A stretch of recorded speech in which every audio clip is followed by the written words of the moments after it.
Okay, I got the red smoke. Gun run, north and south, west of the smoke, west of the smoke. Okay, copy. West of the smoke. I'm looking at danger close now. Come on with it, baby. Give it to me. I need it. You're cleared hot. Copy, cleared hot.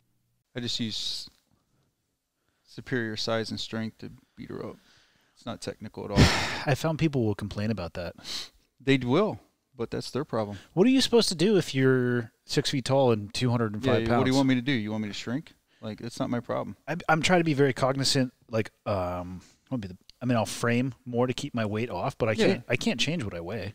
You can't do that. Like, I've always tried. So one of the things Chris said for a long time ago was always try to, he said always try to roll like you're a smaller person. So it'll make you better when you run into the person that's bigger than you. What does that mean, roll like a smaller person? So try not to use like the super heavy top game as your only means to hold somebody down. Try to use like leverage and movement and all that kind of stuff to hold somebody down rather than just smash and crush. But if you don't have that leverage and technique. But if you don't have that leverage, then you still got to have smash that weight. and crush.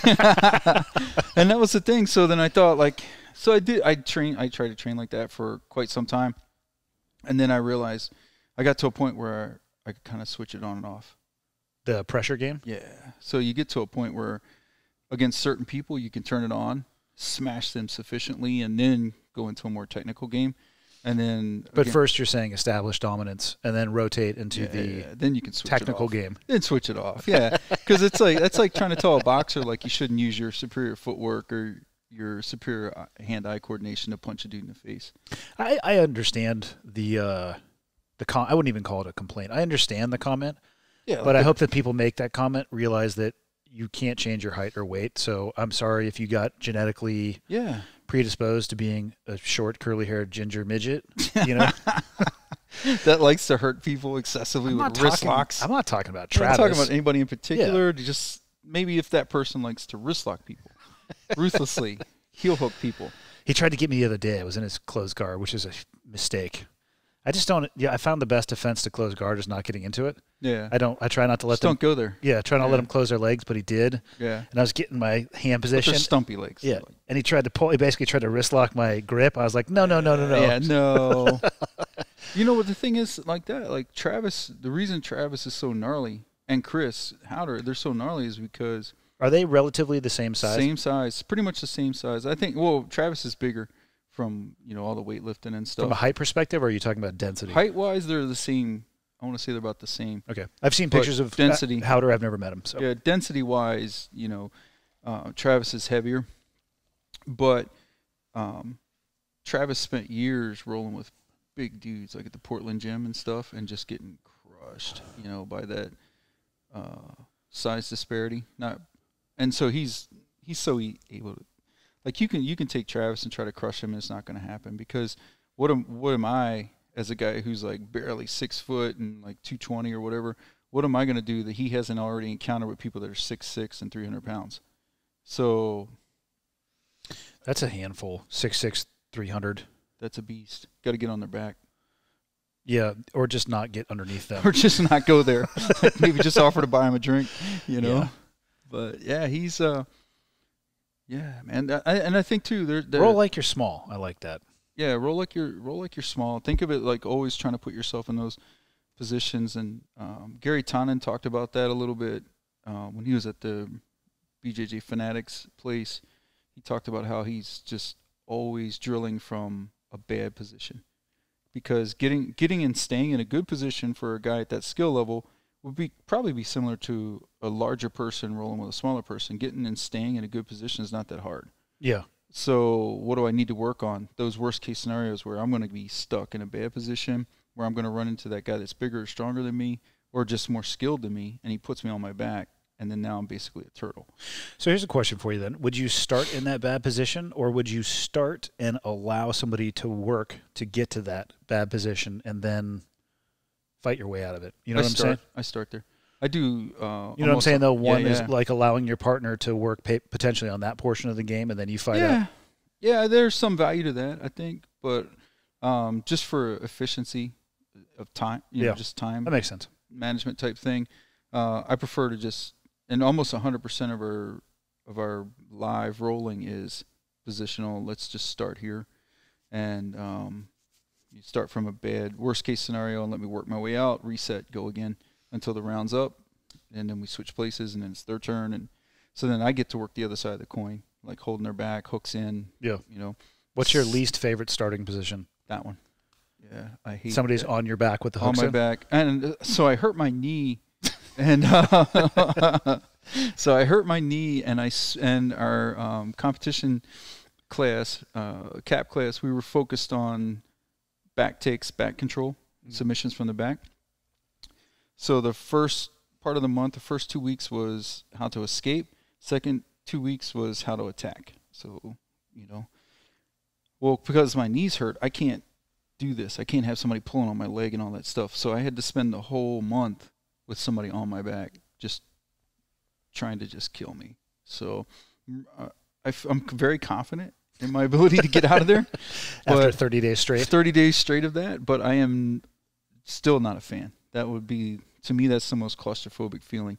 Having somebody on top of you trying to smash you and crush you and all that, that just kind of makes you giggle, because you're just like, you got to laugh because it sucks so bad. But having somebody on your back, that feeling of helplessness where you just, you can't get anything, you can't control anything, and they're just moving. They're just 100% attacking. What's your favorite starting position? That one. I want to be on their back. So you want to be on the back? If I can get on their back, because there's so little they can do to me. What if you add strikes? Maybe the same, because I'm a lame striker. So. I don't think you're a lame striker, but I figured you would switch maybe to mount top if you were to add strikes. Yeah, so maybe mount top, but more. I would probably go more either knee ride or side control, because from side control you can drop elbows. Yeah, and you can throw knees, so I can alternate head to body, and it's hard for them to be in every place at once. Yeah, but you're a poor striker, right? I am a poor striker. You're so full of shit. I'm a poor striker. You're so full of shit. So that allows me to like make it so it's hard for them. They can't get to every opening in time, and then eventually I can make something happen from there where I can either submit them or knock them out or make them quit. You know? Yeah. Body strikes, knees to the body from side control will make you see Jesus. I think people undervalue a body shot and the absolute destruction and damage that can come from that. Not even like, I'm sure it feels like shit in the days, the weeks that follow. Yeah. But seeing people drop like a sniper shot to the chest for a liver punch. Yeah. So when I was at Lord's Gym in Miami, North Miami, that was the first time I'd ever been knocked out, period, that by another human being, you know. And then also it was the first time I'd experienced a body shot. And so the trainer there was Tony Hernandez. He's a Cuban immigrant, part of the boat lift. And he had been an Olympic-level boxer and coach. And he hit me with a body shot, just demonstrating the need to not, because I kept backing myself into the corner. And I don't know why. I just kind of felt comfortable. Like I felt like if I'm in the corner, it shuts down their ability to move around me, and so now it's just a straight-on war of attrition. Well, at least you're controlling the stuff that's on your flanks and directly behind you. Yeah, so it kind of makes sense. Unless you have an Olympic-level boxer. It totally makes sense here. Not so much here, you know, because he got frustrated with me constantly doing that, and so he did this switch. So he's, you know, standing conventional, and he switches feet and cracks me on the other side underneath of my elbow, and that's the last thing I really remember for about 2 days.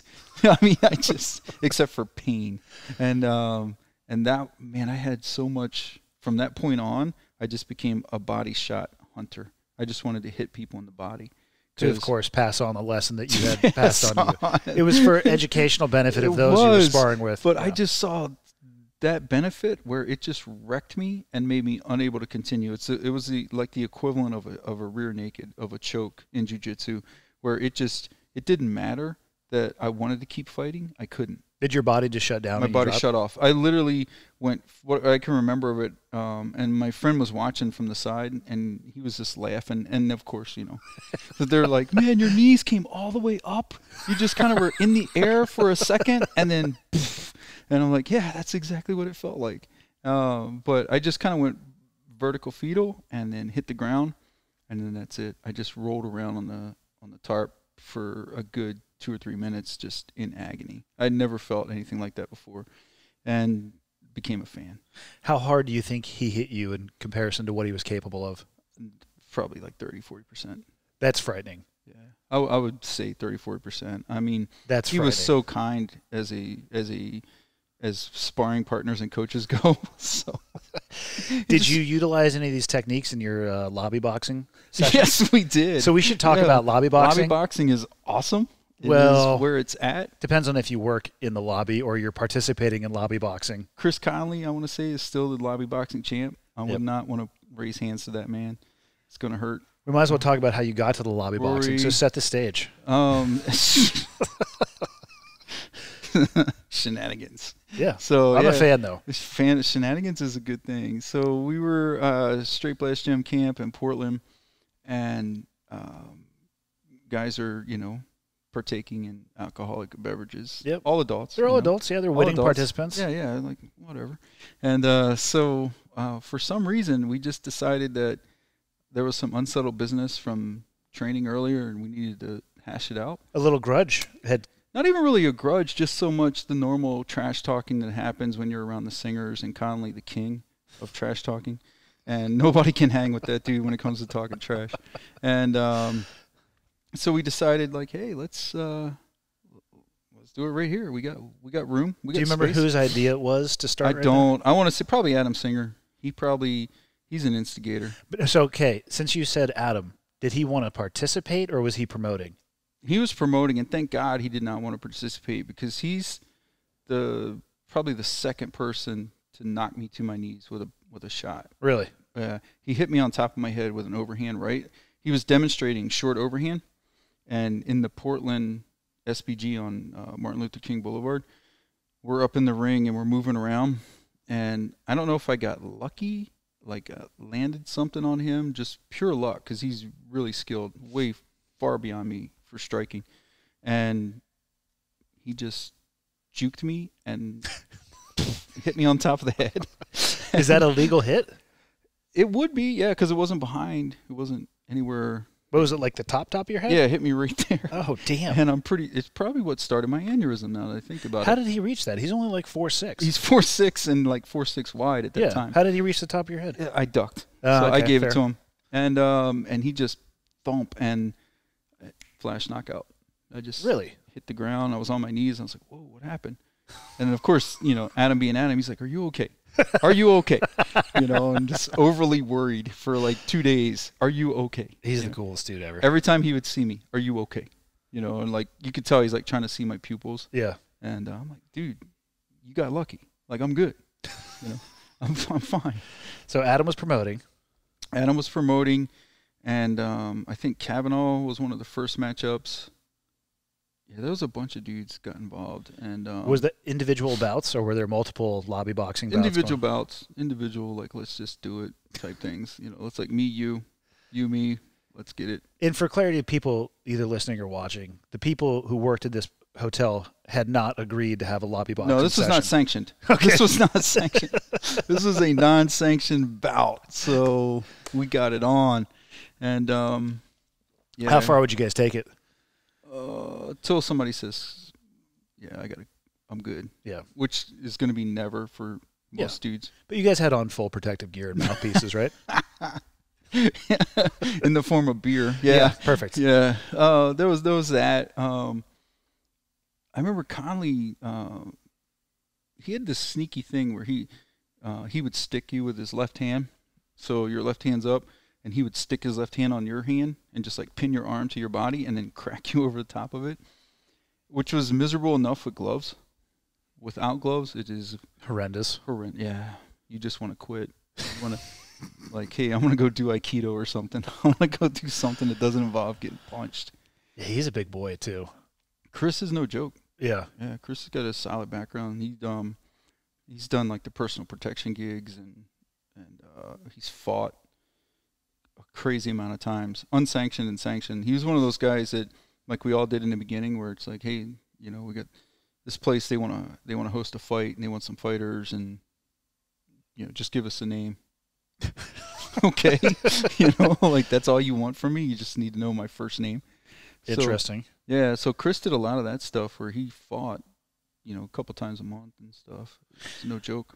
For those guys who, I mean, the group of people you're talking about, you know, to give it some context, you guys have known each other for a long time. You had trained together forever. So, I mean, you're simulated fighting to a degree every day on the mats. Yeah. How hard do you think it would be to get those guys to fight somebody randomly outside of the lobby boxing? You mean to like get a street fight? Yeah, or something like that? I guess the point I'm getting to is I find that those people who are the most capable are the least willing to actually. Yeah, they're the least willing to actually engage. Yeah, you're gonna have to push a lot of buttons. Yeah, you're gonna have to really push those guys to get them to. But yet you guys will beat the shit out of each other. Yeah, yeah, yeah. We had this bouncer one time. I thought we had this bouncer at a place in Portland we were visiting, and one of our guys was not drinking. So he was having a Sprite or something. And the bouncer took offense to this. To the Sprite? Well, told him you need to order an alcoholic beverage. I think I know what kind of establishment this was. Yeah, he's like, you have to have an alcoholic beverage. And we're like, no, we're not drinking. You know, I'm at that, you know, like we talked before, like most of my life's been straight edge. You know? So I'm like, I don't drink, man. So, or you could just be the DD. The guy could be being the responsible adult. Yeah, right. Yeah. So just be cool. Well, you guys got to go. And he made such a stink about it that finally we all were like, okay, we'll leave. It's all of these guys, you know. And so we're walking outside. We get outside on the sidewalk, and he's following us, like berating us. And you can tell he wants to fight, but he's not ready for that fight. And it just, that's what I think about, like that kind of stuff when people ask that question, or we talk about, you know, do these guys go out and look for fights? Like, that would have been the easiest fight in the world to take. Yeah. You could have just turned around and just plowed that dude. But nobody did. Yeah. We just kept on walking. We just walked down to the next place and kept our night going, you know. But at that time, it was just kind of funny to think, like, here's this guy who probably does some sort of taekwondo or something, because it was back in those days. And he has no idea that he's talking to guys that just literally were fighting in a cage like a week ago. I find it interesting, too, that, you know, the guy following the group probably was doing a bunch of posturing or, you know, the traditional the whole thing, pre-violence indicators. Yeah. And I find that the people who are the most capable of violence, they just skip those steps. Just go. Yeah. Right? When it's time to go, just go. They skip all of that, or they'll recognize in somebody like that person is trying to ramp themselves into it. Yeah. And they'll just like, oh, okay, I'll just cut you off here at the on-ramp. And just throw something. Yeah. And you know the best part now that I'm thinking more about that, I was right behind him. Behind the guy who was I'm walking chirping behind him. It's not a very good tactical move on that guy's part. I was like, I just choke you out, bro. Yeah. You know, but he'd be fortunate if that was the result versus getting struck. Yeah, for sure. You know, and that's something I always think about, you know, when I was watching two high-level black belts roll. One's a world champion, and one's competitive but not a world champion, but still, like, you know, tough dude. And the world champ is rolling with this guy, and it's just the disparity in skill was amazing, like impressive.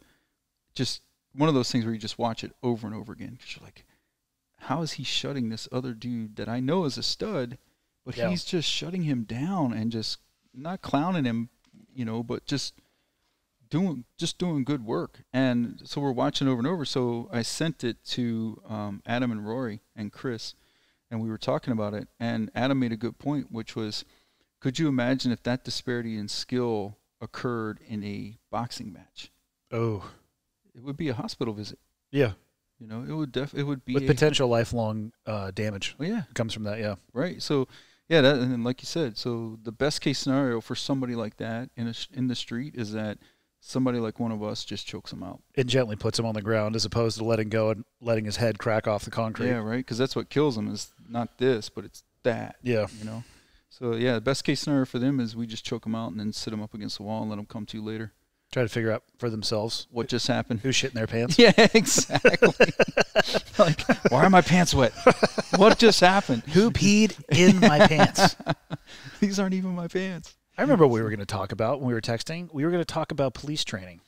Police training, yeah. We definitely should talk about We were going to, I'm trying to think of the exact word that you used, but basically like the shift in police training, I believe. Yeah, so there's like,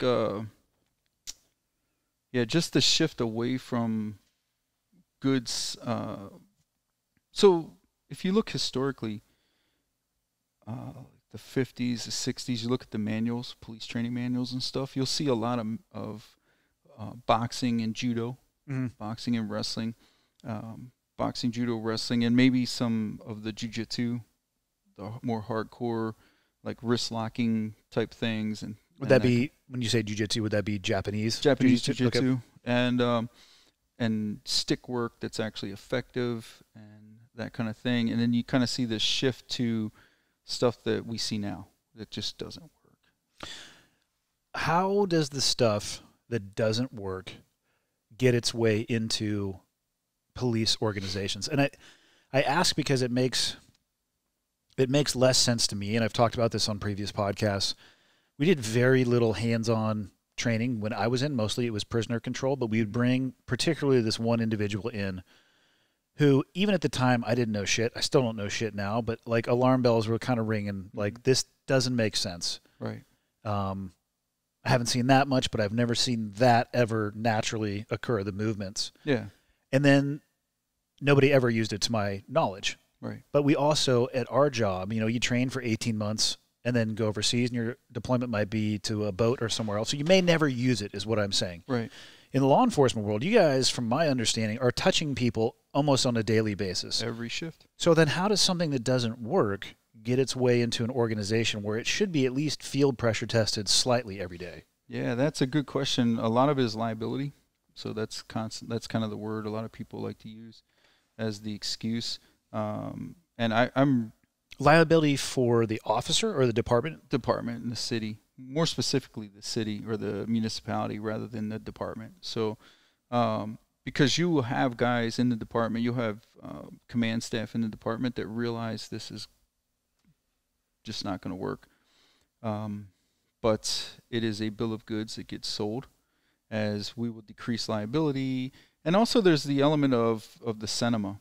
There's the element of the movies. Like you see these, like your favorite guy, Seagal, like you see him wrist locking dudes and tossing them all around. And we know that doesn't happen. We know that, like that guy, that's called an uki. Like he's volunteering to do that for you. He's selling it for you just like professional wrestling. No way, dude. Yeah, it was in a movie. It was.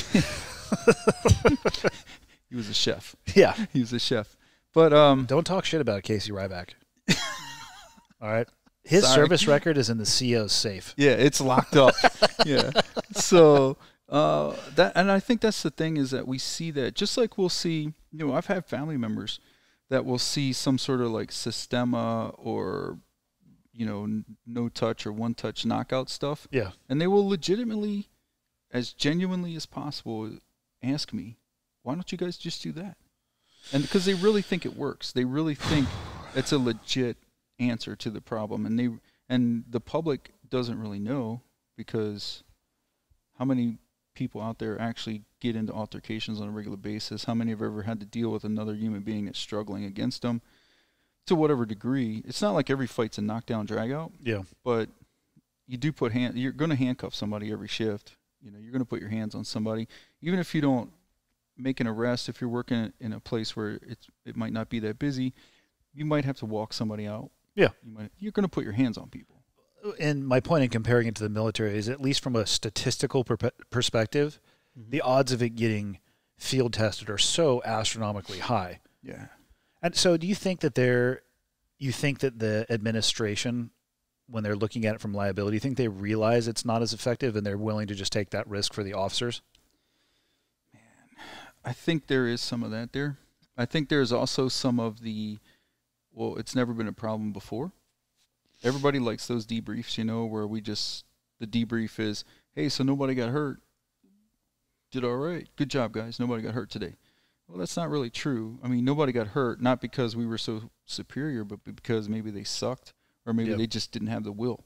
Or you had a statistically anomalous day where the calls that you went to were different than your normal shift. Right. And that's the thing. So, they kind of fall into that trap, where they become complacent because it just hasn't been an issue up until now. And if you think about it, it's not just in police work, it's in every area. Look at the issue with like PPE with hospitals and stuff. Yeah. They're like, well, we've never had this issue before. And so, you kind of fall into, well, we can work a shift with 4 nurses on the floor. Not now, you can't. Yeah. And so that's the thing. So that happens in every profession where you have a first responder role where they learn to just keep scaling back because budgetary wise, it's, if I cost effective. Yeah. Yeah. If I can get the job done with, 6 firefighters, EMTs, and 6 cops, why would I staff it fully? Well, that's the difference between, you plan for the worst and hope for the best. What you're describing is planning for the best and hoping for even better. Yeah, and just hoping nothing really bad happens. Yeah, that's a thin facade. It is, and when it falls apart, it falls apart bad, and people get hurt.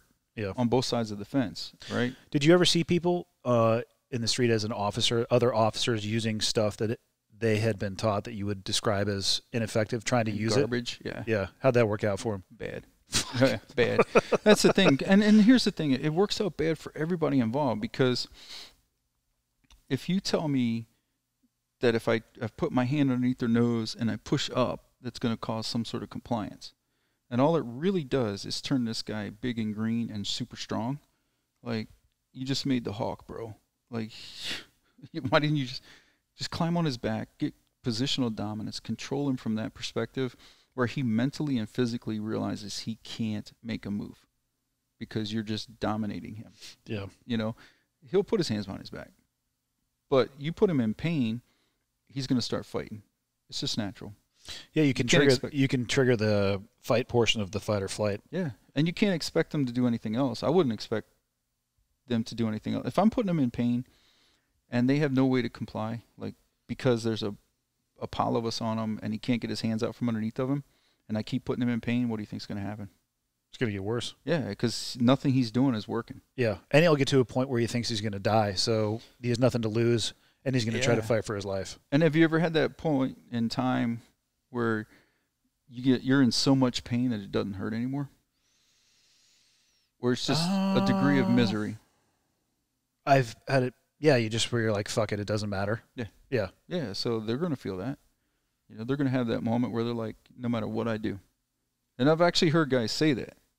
Like, no matter what I do, you're just going to keep twisting my arm. You're just going to keep doing this or doing that. And so for me, it was always, the route I always took was the jiu-jitsu wrestling combination.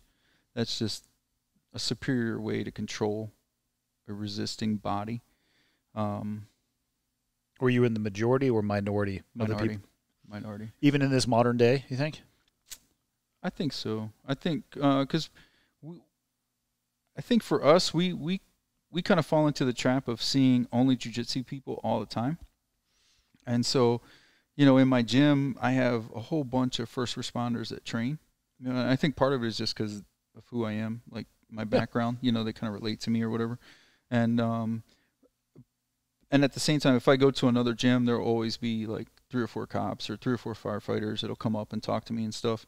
And I think what happens is we kind of fall into thinking that's everywhere, But in reality, if I look at it, well, so I have, so let's say I have 5 cops that train here in Brazilian Jiu-Jitsu. That's only like less than 1% of their department. Yeah.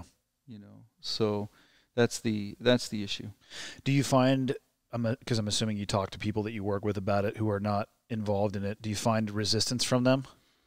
From the guys themselves? No, not really. Some of them there are guys that are going to fall into I've never had to use it before. Just like you're going to run into. I've never had to use an airbag on my car before either, but I want to have it. Or my seatbelts, I still want it there though. Yeah. We're going to run into those guys that have that argument where it's like, hey man, I've never needed it. Why do I need it now? Or this is going to sound like bragging, but I've had guys that were like, why would I need to train? I can just have you come over. Assuming that you're available to do so. Yeah. And I know it's not just me that has heard that, because I've talked to other guys in other departments, and they'll hear the same thing. Like, well, we'll just call you in. If we have a guy that's we're having a hard time in the jail with a guy, we'll just call you over, or whatever it might be, and that's cool. It's good to be that. Yeah, it's good to have that resource. It's cool to have those abilities where like, hey, I can help. You know, I can help you guys out with this. But the frustrating thing is, well, what if I'm not here? Yeah. And like I tell everybody, you know, when I teach self-defense, like, listen, I'm not going to be walking with you to your car at night. So you need to get this. You need to take this serious and train hard, because there's nobody coming for you. You know, it's going to be you for at least 2 minutes, and that's in a town with a good response time. I think I was actually listening to a podcast you did recently, or maybe it was one that you reposted. You were talking about that, about the measure of a coach is their student's ability, not the coach's ability. Yeah, for sure. Which I think that's probably a tough one, because you have to step outside of your own ego. It's hard. You know, it's not about me here. It's because if I'm awesome, I'm going to show you these awesome things, and you get murked on the way to your car. Yeah, right. That's not great for me. I was like, you should have paid attention. But yeah, that's the thing. It's like you have to, at a certain point, start to realize that the student is your product, so to speak. You know, we're making something, and the student is that something. And their ability to defend themselves, their ability to be safer in this world or feel safer in this world, to be a tougher, harder target, that's on us to create that for them, because that's why they come to us. Yeah. How would you reform police training with that in mind? I would start out in the academy. I would go back to letting people. They used to allow people to box. Smokers, basically. Yeah, but I would do it with our training methodology, like what you guys would call the crawl, walk, run, or the intro, isolate, integrate model. I would use that, where we allow them to kind of habituate to getting hit. Get it. So, because here's the thing, man. The first time you get hit on a call, or the first time somebody gets up in your face talking garbage and trying to instigate you into doing something stupid, wouldn't it be better to have just endured all kinds of hell in training? Yeah. And gone through smokers and gone through all that kind of stuff. And in that way, you get out there and you get on this call and you're like, whatever. It's a startling experience the first time you're punched directly in the face. Yeah, right? Yes.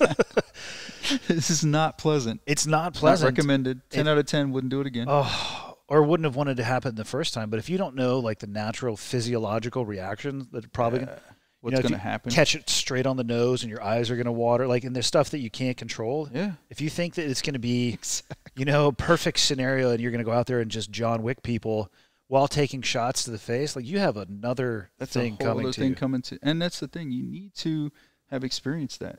You need to have felt that. In the professions that we're, like, from on the military side, I think you should have on the law enforcement side. I mean, personally, I would like every adult male to get punched in the face at least once. At least. Yeah. Well, because it would change the posturing. It would change the verbal peacocking that goes on. I'm just going to go off. Yeah. I'm going to find the beast mode. Yeah. I'm just going to, no, you're not. You don't want to see me when I'm mad. Yeah, actually, I don't really care. But I'm curious to see it now. Yeah. Now I need to see it, But that's the thing. So I think, getting punched in the face would be a big step forward. But that would take a lot of work on the part of administrations to accept that liability. Also, the hiring process, you would have to be willing to have those people, to say to those people, you can't, first off, yeah, man, it would take so much, because you punch a student in the face, or, a cadet in the face, they get cracked in the jaw or whatever, and they don't like it, and then they go and file a work comp claim. Yep. You'd have to start there with how to resolve that issue. First, I've already thought about this for the last minute. I think I figured it out. We create a device that punches people in the face. So everybody gets a uniform and standard. It's got like a little laser crosshair, and you put it on the bridge of your nose, and then it's just like, the same for everybody. It's the same for everybody. So the instructor the first day takes a shot in the face and shows people, like, you'll be okay. And then you line it up. Yeah. And everybody gets, I figured it out. We need to go ahead and put a patent on this. I like it. I think we're onto something. We could do, like, what was that kid in the Goonies with opens his shirt and a little boxing glove comes out? Oh, God. I haven't watched the Goonies in a good stretch. That was a quality movie, though. That was a great movie. But I think that would be where it would have to start. You would have to start with that toughening process in the very beginning, where you get people used to the thought that you will get punched in the face and you will be okay. You don't need to overreact. You don't need to go to the bat belt and pull something out that's lethal because you got cracked in the jaw. You don't have to go to all kinds of other things. You can resolve this quickly and not easily, but simply. You know, with just a few things that we use every day. You just made me think of something when you said the bat belt. First off, excellent description. But yesterday I sat down with Grossman, and he brought out a statistic. I forget the exact statistic, but I would describe it as I pushed back on him a little bit, because he was including officers that it was a combined statistic of officers who pulled their weapon out of their holster and officers who pulled their weapon out of their holster and used it, which is a substantially different number. Totally different number. What percentage of officers would you say actually fire their gun in the line of duty in a career? Oh, man, I have no idea. I think it's under 10%. It's under 10%, though. I think it floats at around 6%, because the stat that he pulled out was like 90th percentile, and I asked him for clarity because he was talking about officers who came out of the holster, which is completely different. Yeah, that's different. And then there's ways that you can obviously combine numbers to make a stat look bigger. But, yeah, the bat belt, it's I think people have the thought process that police are using their guns all the time. No. They might be, that's another thing, too. Fear-driven behavior where guys go to the gun when they shouldn't. Yeah. Don't need to. That's an issue. I think we talked the very first podcast you and I did. You guys had to write paperwork towards the end, right, if you clear leather? Yeah. They want you to, anytime the pistol is brought out, they want that to be treated as a use of force documentation or response to resistance. So they want you to document that stuff. Where I'm at now, working part-time, not the case at all, Yeah. And, but, yeah, in a lot of places now they want that to be documented every time as part of the reporting process. Maybe to, I don't know why they need those numbers. But yeah, it'd be interesting to see what those numbers show. I think they're well under 10% for actual use of firearm. It's under that. Yeah, for sure. It wouldn't surprise me if every officer at some point in time had their weapon out of their holster, but there's a variety of reasons to do that. One, just, preparedness and uncertainty in a situation that might be volatile. Like, I can get behind that. Yeah, you're clearing a structure, felony stop. It's probably better off to have it in your hand than need help. it and have it in your holster. That kind of thing. SWAT guys, I would not include them. I don't include that. those guys. Yeah. So patrol guys, detectives, that kind of thing, plainclothes guys. I would say they have it out a heck of a lot more than they're ever going to use it. Yeah. And that becomes another issue too. Is this, okay, well, how do I reholster safely if I'm entangled? Finger on the trigger and don't look. Definitely, right? just cram it in there. Don't worry about it. But there's a whole methodology to doing that. But I prefer a hammer gun. But that's a whole other thing. But a wheel gun? Wheel gun? No, like a 226 or a Beretta or something like that. First off, don't lie to my face. You don't like a 226. You were talking shit on SIG less than an hour ago. I was. Don't try to slide that under the radar. So some sort of hammer gun where you can put your thumb on the hammer. Yeah. And just single or double action. Yeah. So even if you're struggling with somebody and you're trying to holster, you have your thumb on the hammer so you can tell if it's moving or not. So if it's caught up before you get a really loud. I could see you with like a loud noise. Dirty Harry 357. I could totally see you rolling the dirty. Big old, oh my gosh. That would be awesome. Leather slightly cross, like a little bit Wyatt Earpish or Doc Holliday perhaps. I was standing in a Starbucks in Chula Vista, and I think I've talked about this before, but anytime I see, I'm not going to do what I actually am about to say, right? But I think about it all the time. Right. I'll be standing there behind a cop, and all I can think is, can I get that gun out of the holster before he can stop me? Yeah. I'm not going to do it for everybody that's listening. There's actually been discussion about that. Yeah, and I sit there, and I'm like, oh, okay, I know exactly what type of holster that is. Mm-hmm. Can I get the safety release off and get it out? And I look down, and this dude is rolling leather holster, wheel gun. Nice. And I was just like, I'm not even going to think about it with this guy because this guy's a goddamn saloon gunslinger. And I actually asked another one of my cop buddies there, and he's like, yeah, there's 2 dudes on shift who have a waiver if they're rolling wheel gun. Wow. Holy cow. And I think he even had like the circular, the speed reloaders. Oh, yeah. I'm not going to judge it. Well, I am going to judge it, but in a positive manner. I mean, Jerry Mitchell makes it look good. That guy can burn it down with a revolver. I mean, I don't know if that guy's training as much as Jerry, but I would have like ivory handled for sure. Probably with skulls or with Longhorns. I don't know, but I'd probably put like a tassel on the back of it too, like a bike. The little bike tassels. That would do it, man. Yeah. That would sell it right there. Highly polished chrome. that would sell that would sell it, man. Could you imagine like losing a fight to a guy with a gun like that? Like, oh, come on.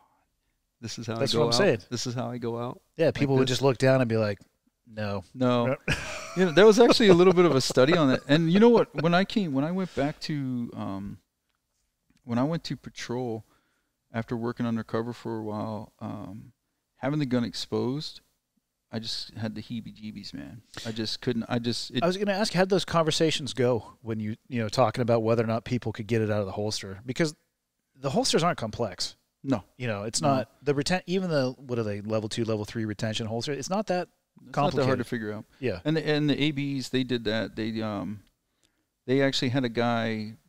They kept him in seclusion, got it so where he could parole out. So he paroled out, good behavior, whatever. And then his job was to go disarm a cop.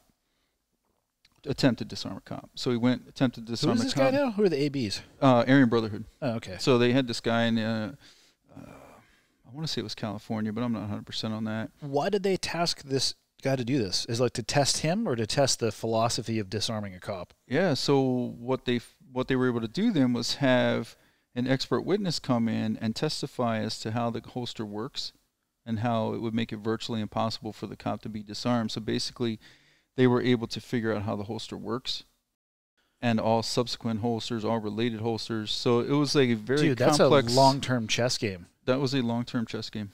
Yeah, that's the long game. So they tasked a guy to try to disarm a cop so it would terminate in a lawsuit so they could learn more about the holster. Yeah. And the rest of, and more importantly, the process behind making the holsters, the retention holsters. Like, holy shit. What are we looking at? Like, what's involved with disarming a guy? So there are people out there that will take it to that level. There were people out there that will study it to that point. I think it was Safariland had a story about that. And then there was a couple other training companies that talked about this and the kind of that case. But there's I think it's just kind of like, because I've had people before, just like your normal soccer mom type people that will come up to you and be like, I just want to touch the gun, and stop it. Yeah. And you're like, you're weird, like it's not what I thought you were going to say you want to touch, but that's just weird, but yeah, I think it's just a thing. It's kind of, it's that unknown. It's that like a mythical thing. Like, man, it's I think it just it makes people want to, like little kids. Like you tell a kid not to touch something, what are they going to do? Touch it. Yeah. So I think it's part of that. So one of the things I tried to do, and I still can try to do continue to try to do with my kids is, and I've said this to him from the beginning. I'm like, listen, if you're curious about guns or have questions or want to touch one, no problem. Yeah. I'll make that happen every time, but you need to talk to me and ask me, and I try to just demystify it, and I'm right there, and tell me about what do you treat it, all the firearm safety rules. Treat it like a loaded, don't point at anybody, finger off the trigger, and I'll ask them, like, what if you do if you find a gun and there's no adults around? They're like, oh, we need to go. I'm like, yes, go get an adult, and then I'm there supervising. They've all shot, not a ton, but I also think at this point now, too, they're just kind of like, meh. The gun is just like, it's demystified. Yeah, it took away that mystery, right? Yeah, so they understand the severity of the tool, but it's not a unicorn to them anymore. Yeah, it's over. It's like we're done with it. But I think, back to the kind of the police training thing a little bit, that I think guys just don't understand that with a little bit of this kind of stuff, life would be a lot better, be a lot easier. Administrators, they're afraid guys are going to get hurt. Years ago, we did we were scheduled to do an in-service training. It was going to be a couple days a week for about a month to get everybody kind of up to speed on ground fighting. And so we were going to do a couple escapes, simple stand-ups, that kind of thing, just your basic foundational curriculum, how to escape from a headlock, how to, how to get out of a choke if somebody's on your back or somebody's choking you, different things like that. We did 3 classes, and then there was a 5-page memo that was sent. I was at the North Chicago, I was at the FBI firearm school when I was told. My roommate came walking in, and he's just shaking his head. He was a sergeant at the time. He's like, the ground fighting program's on hold, might be canceled. And I go, why? He goes, another sergeant wrote a 5-page memo that in all of her years of service, she'd never had a need to go to the ground, never had a need to fight anybody, never had a need to be in any of those positions. So it's useless, and people are going to get hurt, and blah, blah, blah, blah, blah. On and on it went. So the department at that time canceled the training because rather than... On one data point. On one person's complaint who complained in all their years of whatever. And my response was, very cocky young officer was, well, how many times have they ever actually been in a fight? We all know they go the other direction. Like, calls here, they're going here. So, of course, they don't need it because they've never been in a position to need it. So that's the thing. I describe that as slightly kicking a hornet's nest from an administrative perspective. Yeah. That's probably not what you should do as a young guy. Well, there's ways to navigate that, and that is certainly one way to navigate it. But that could lead to anher 5-page memo about you and your performance as an officer. Yeah, exactly. So that was the thing. So, there's always going to be that kind of pushback. And what we have to figure out how to do is get around the liability. That's what we got to figure out how to do. If we can ever find a way to circumvent the liability argument, that what if somebody goes out on work comp?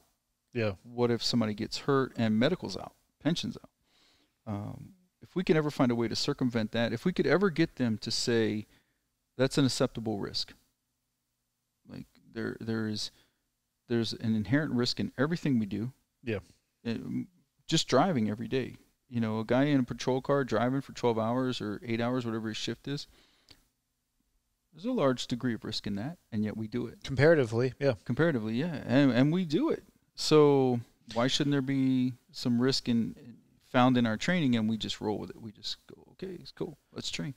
That's a tough one. I think that comes down to framing the risk in that. There is the upfront short-term risk is that somebody would get hurt in training, but I think the long-term benefit is that they're probably safer throughout the aggregate of their career. Yeah. Not only them as an officer, but also probably in their interactions with the civilian populace that they're actually out there serving. Right. And I think you would reduce the liability in those interactions. By maybe increasing the liability in the training interaction, you're going to have a long-term net decrease in the liability. But that's a tough... I guess that would be tough for some administrators to swallow. Sure. But that's the argument to me. I'm like, yeah, and in my opinion, people should – I don't want people to get hurt or killed in training, but I'm also okay with the risk of that existing because in my mind that indicates that you are training to a commensurate level specifically for jobs that have that risk in real-world application. Yeah. And it's almost like, we could almost say it's like front-loading it, right? Like we front-load the risk, and then, but then it evens out over time because in the initial phases of the training, they could get knocked out. They could get a broken nose. They could have various things happen to them. But over the long term, now we have somebody who walks out of the academy, walks into the street very confident. Yeah. Very much in control of themselves and their environment, not worried about getting punched in the face, not going to freak out if somebody starts pushing their buttons. Less likely to go to the Batman belt, as you described it. Yeah, less likelihood in the long term of greater liability. So, there's some liability with that individual in the beginning, but long term, with the public and with other officers, and even with that officer, the liability drops, I would think.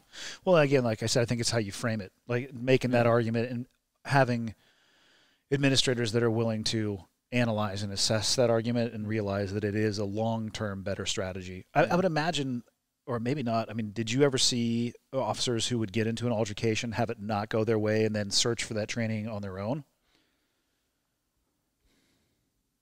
I can see it going both ways. I can see them getting it not going their way and saying, well, that, whatever, that was a bad day for me, and still kind of ignore that massive deficiency in their game. Yeah, it's according to where it happens in their career. So typically if it happens in the early stages of the career, they will get training. Like they will get on board the train. Like they're like, this is what I need to do. I need to be better prepared. I'm never going to be caught like that again. If it's later on, there will be this kind of internal math of, but 100 other times that didn't happen.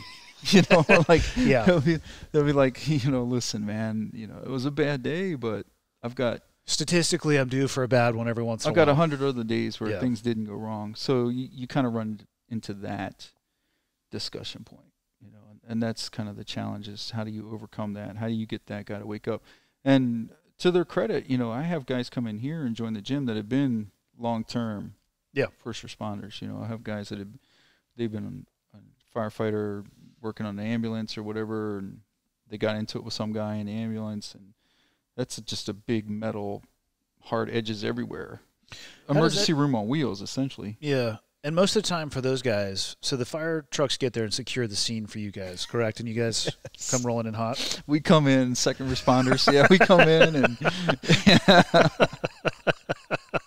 those guys had the food truck pull up, you know. They cater in their coffee and food and stuff. And I love the rivalry between they tell us what to do. Police and fire. I try to run over their hoses every chance I get, like on a scene or something. I have a just kidding. I don't do that. Yeah, you should. I should. I've spoken to both police and fire departments, and I'll switch the joke. But like, you know, why was the firefighter? If it's a bunch of cops, I'll be like, hey guys, you guys know why the fire department was created?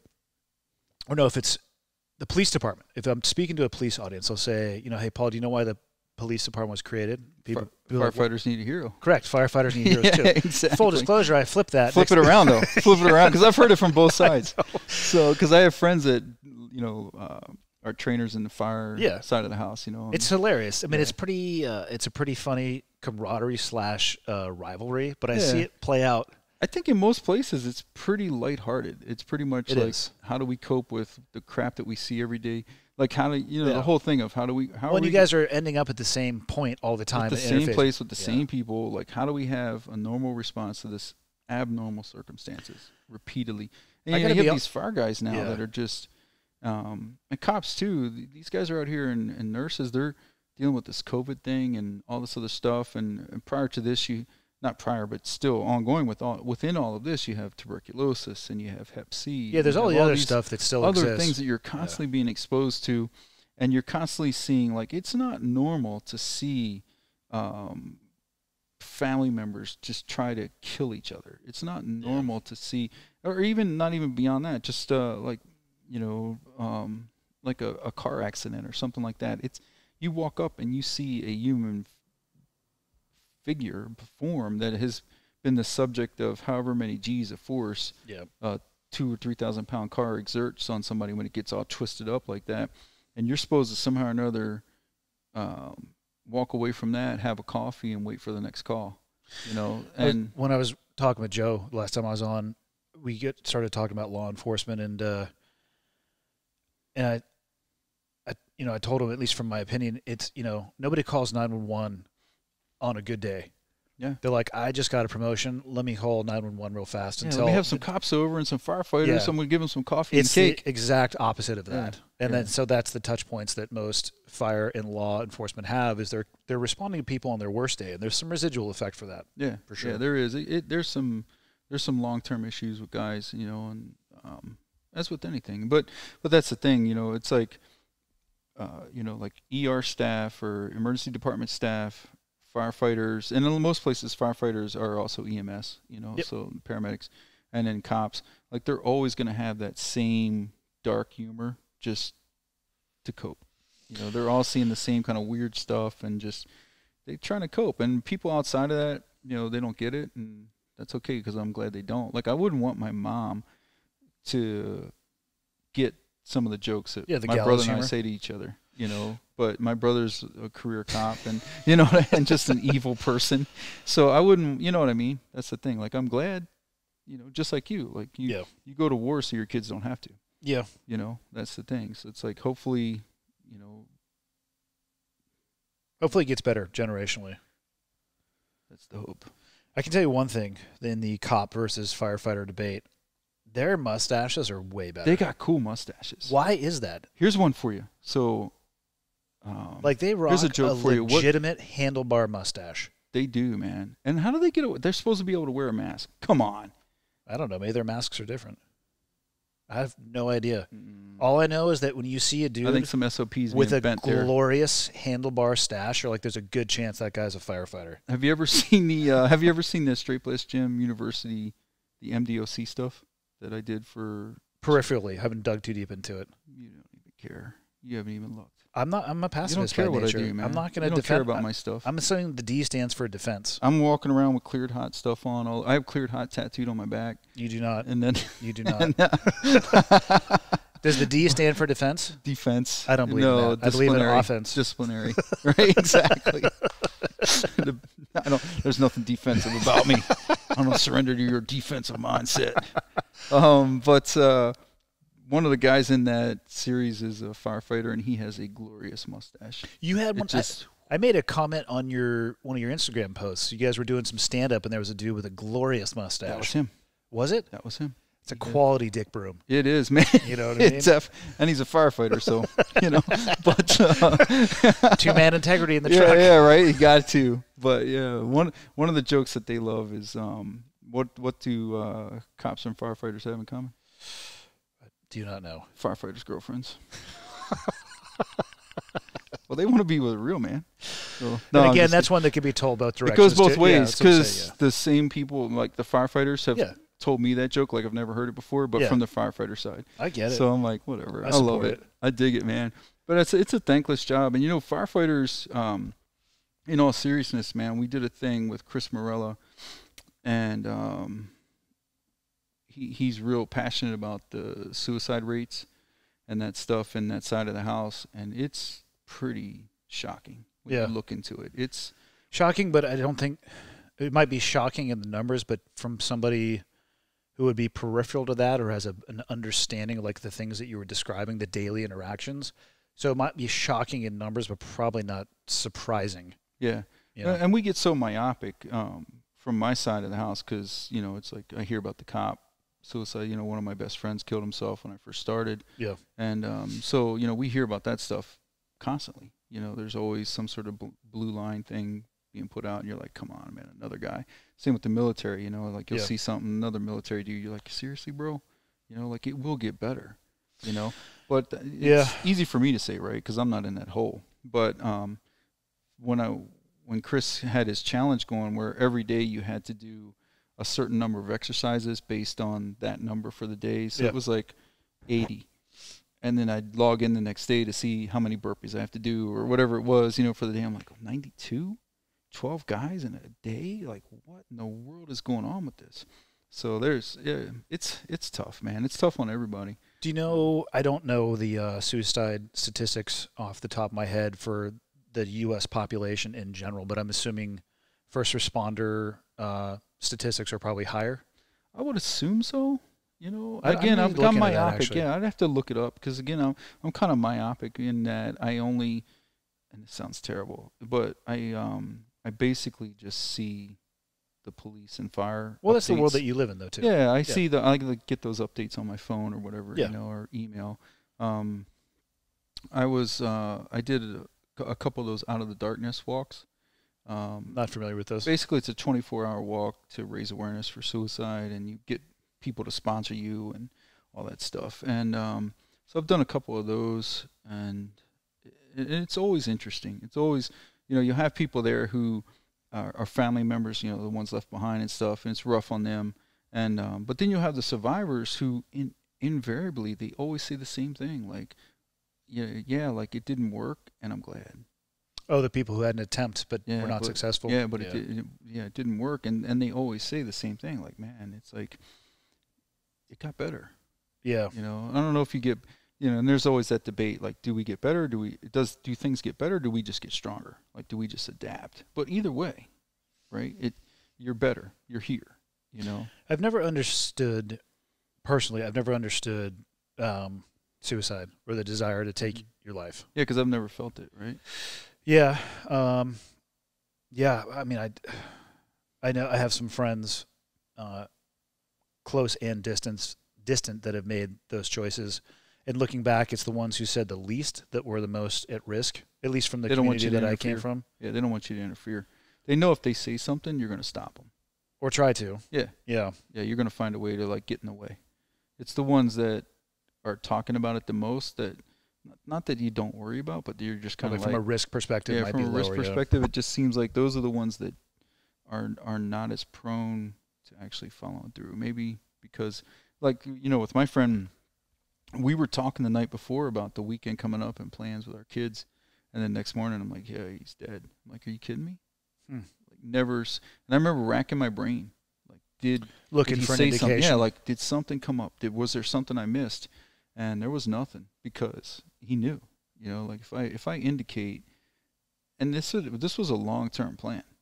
You know? I can't imagine how much of a hell that mental state would be. Yeah, that's got to be rough, man. Well, you know, it's got to be lingering in all aspects and facets of their life too. Like the guillotine, or, you know, metaphorical, hopefully not literal, obviously, right. But just that thought of something hanging over the back of their head. Yeah. Kind of like, what's that that sword with the thread above the throne? Sword with the thread up. You watch some weird shit. No. It's an old saying about the sword suspended by thread above your head, and yeah, I'll have to look it up. I'll send it to you. Okay. Yeah, but it's an interesting perspective of basically, like, at any moment the sword can drop. You know, so it's always that specter, always that feeling of impending doom that comes with sitting on a throne or sitting somewhere. And I'm trying to remember the whole mythology around that, kind of that parable. I'll find it for you. Okay. Sounds interesting. Yeah, it's pretty cool. I wanted to ask you, man, what do you, so kind of, we're all over the place. I don't care. Yeah, it's cool. We can talk about what we want to. Do what I want. We're going to watch movies here in a right, minute. Exactly. So what do you, how do you, so two things I wanted to ask you about, right? So one is CrossFit, kind of. Training intensity, CrossFit, that kind of sure. stuff. And the other is, what do you think makes a warrior? Because that word gets thrown around a lot, and so we know what a champion is. That's easy to define. Like, a champion is obviously somebody that won a championship. But some people will say the only way someone's a warrior is if they've gone to war. Other people will say, you know, like a cancer survivor. That person went to war with death. Yeah, I think it depends. First, you have to define warrior, which I think is tough. Is that a physical? Is that a mental struggle? Is it a combination of the two? Do both have to be present? You know, is it overcoming a physical obstacle? Is it overcoming the person that you used to be and becoming more mentally tough? You know, I hear people all the time use the term warrior or battles. Yeah. A lot of the times the battles have to do with sporting events. And I have I got a really good friend who used to play offensive line, and I'd fuck with him all the time. But he would make jokes to other people. He'd be like, "We're going to go into the trenches." And I'd be like, "Yeah, with taped fingers and plastic pads on your shoulders." Exactly. You guys, do you have a trench knife? Yeah, you guys going to be in those? Yeah. You're going to be in that AstroTurf trenches on that white painted, fake grass. And he would laugh about it too, because I understand the metaphor that they're making. Mm-hmm. But at the same time, if you want it to mean something, you can't apply to everything. Yeah. You can't be the warrior salesman of the month. Yeah, and I'm not saying that those people shouldn't talk in those terms. I'm just, for myself personally, I don't apply that to sporting activities. And that's just my personal opinion, and everybody is, of course, entitled to their own. People will talk about people who are in the military and be like, "Oh, you guys are warriors." And I don't think that term applies to me. Again, in my opinion, me or anybody else that came from the community that I came from, because it's an occupation and you're going to time out at some point. Mm-hmm. And, you know, you might have some cool stuff to put on the wall, but what about when you can't wear that stuff anymore? Are you no longer a warrior? Right. You know, so I think it has to transcend in some degree occupation or uniform.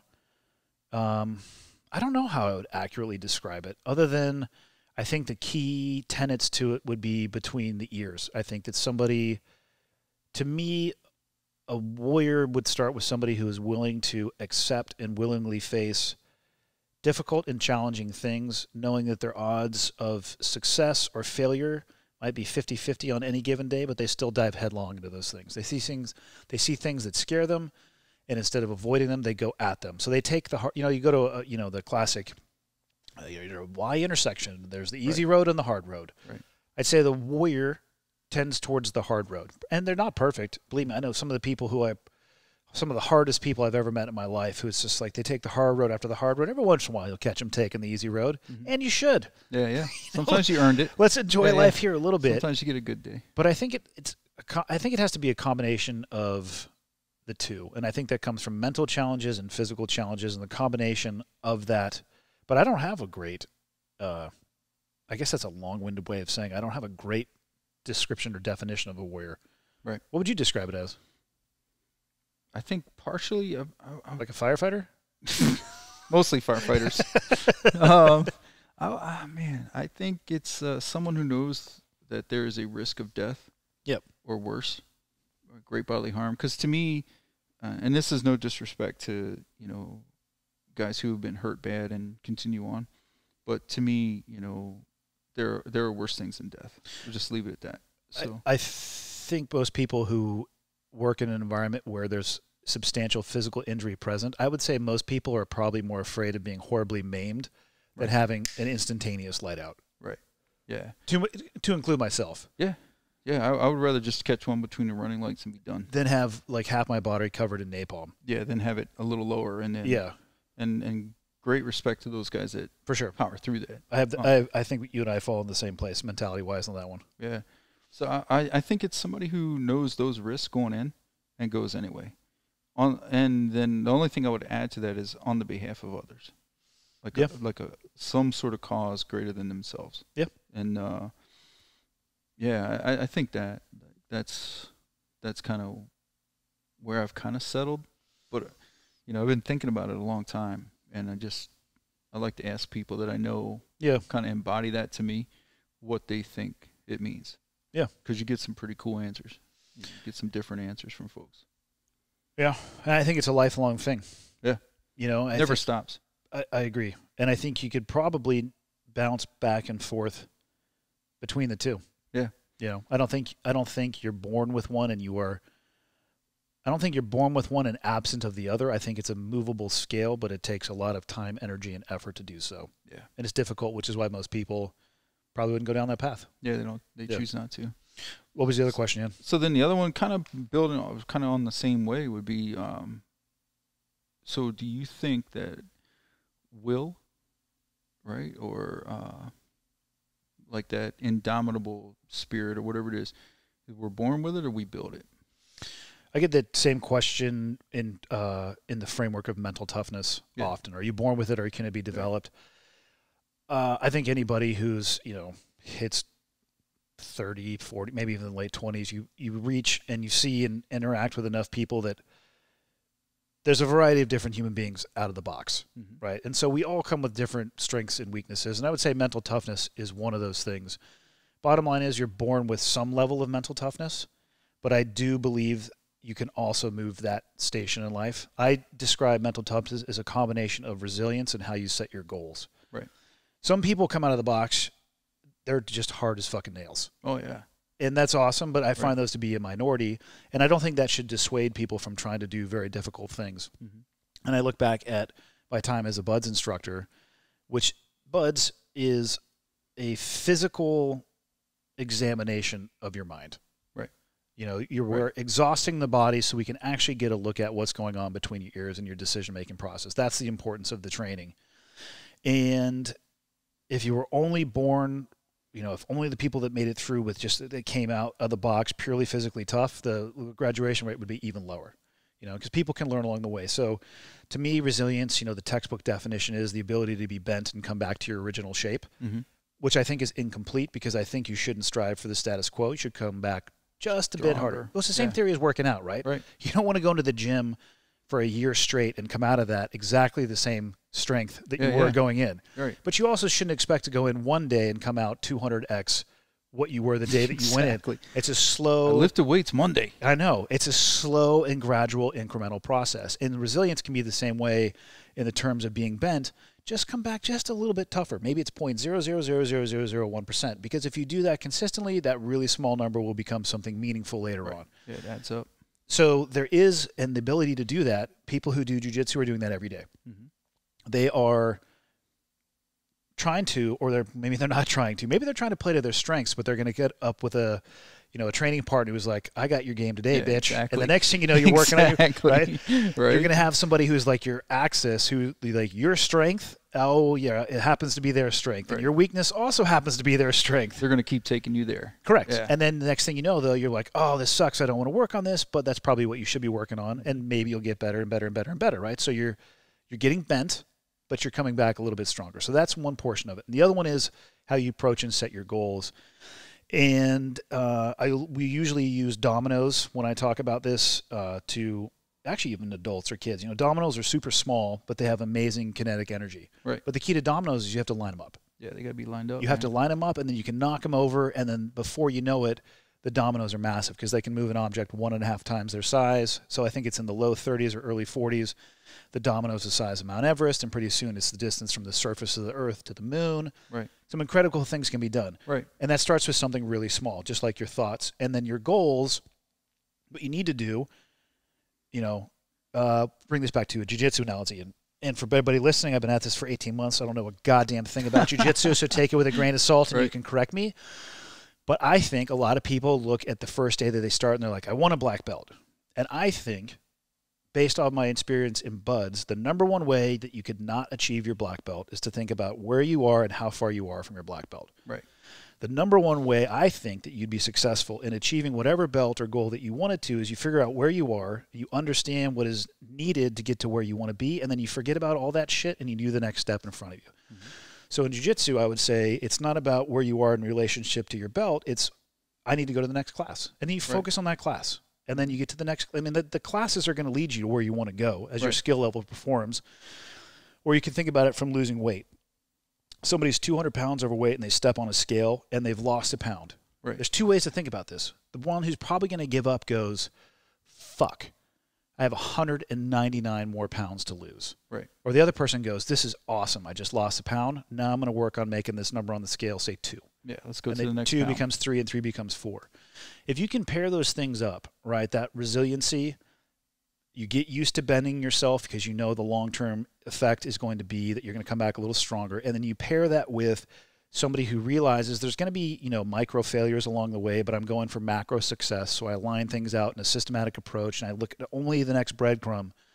You develop somebody who's largely unstoppable, right? And they become by definition incredibly mentally tough. Right. So you can take whatever you have and drastically increase it, but everybody's going to have a glass ceiling. And just like anything else, some people will come out taller or stronger, you know, but you can build on it, in my opinion, for sure. And I've seen that at least anecdotally time and time and time again. Yeah. So nice. Yeah. Very cool. Yeah. I was wondering what you thought about it. I just kind of mixing into the CrossFit thing. Yeah. So from this self-defense perspective, right, training for the fight of your life, and even into first responders, that kind of thing, guys like that. Well, sometimes I think they need to train in a way that empties the tank. I think they should. Yeah. Yeah. To maybe even the majority of their time, because it's, like you said, it's a physical examination of what's in that head. Yep. Can you push yourself?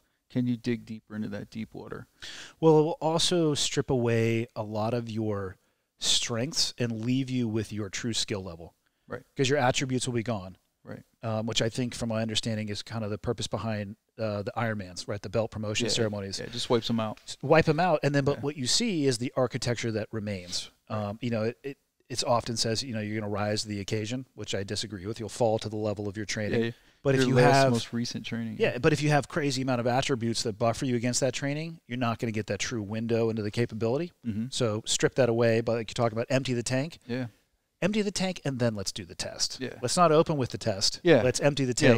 Yeah, let's strain you, and then let's see what you can do. Yeah. And I think it's important, man. I think, it's just such an interesting topic to me.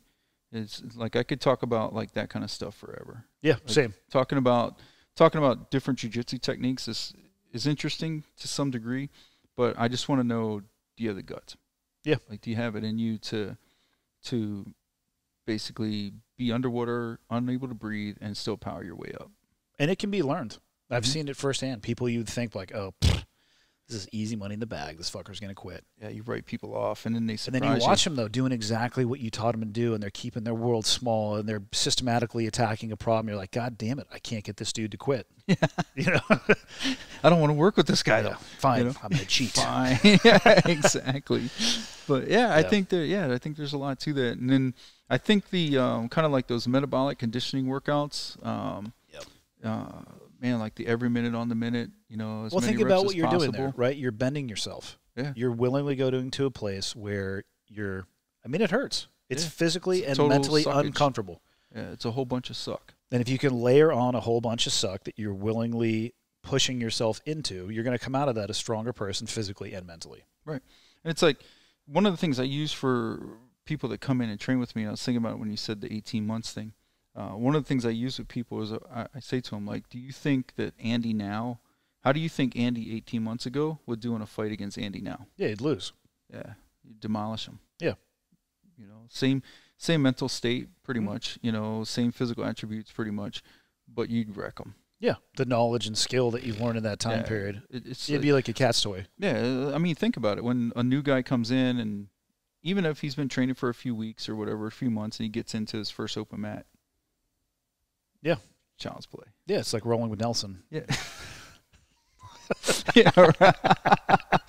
Yeah, On right. that note, are you ready to get to the most exciting portion of today's podcast? Oh, man. Let's do So this. how long did you spend on the SWAT team? 13, 14 years. All right, so this Something movie like that. is called SWAT, the one we're going to open with. Yeah.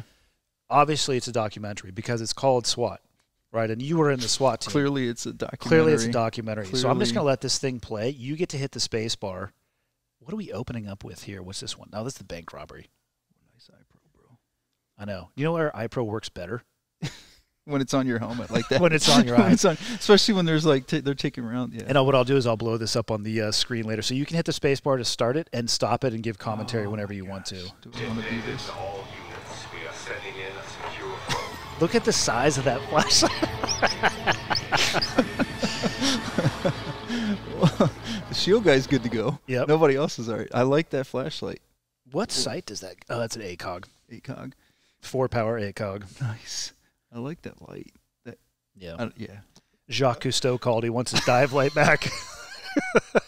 I'm thinking about those big like anti-aircraft lights Oh you my see in the God. old movies Yep. and stuff. Holy cow, man. This is crazy. Wow. Good use of cover. Do they actually do this? Throwing the The telephone? throw phone? Yeah, they'll do a throw phone. So that's legit. Okay. That's legit. Throw phone's legit. I'm assuming that's a fiber optic on Some the door. sort of, yeah.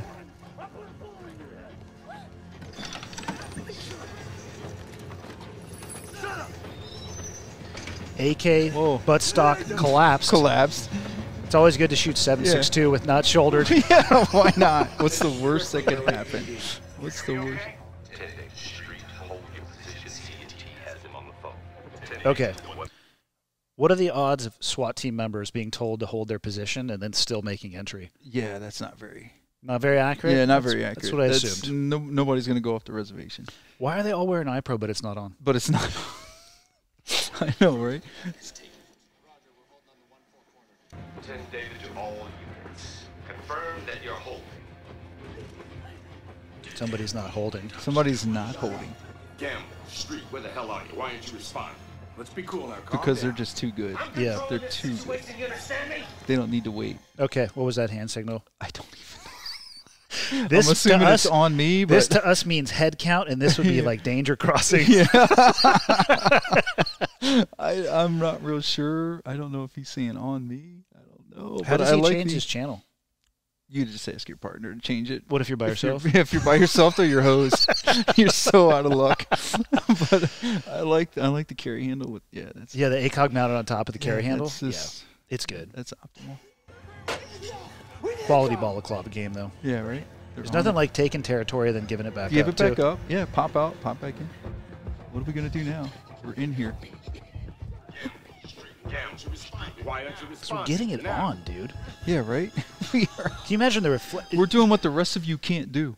the reflection off of that light would likely blind both of them. Just the This part's amazing though.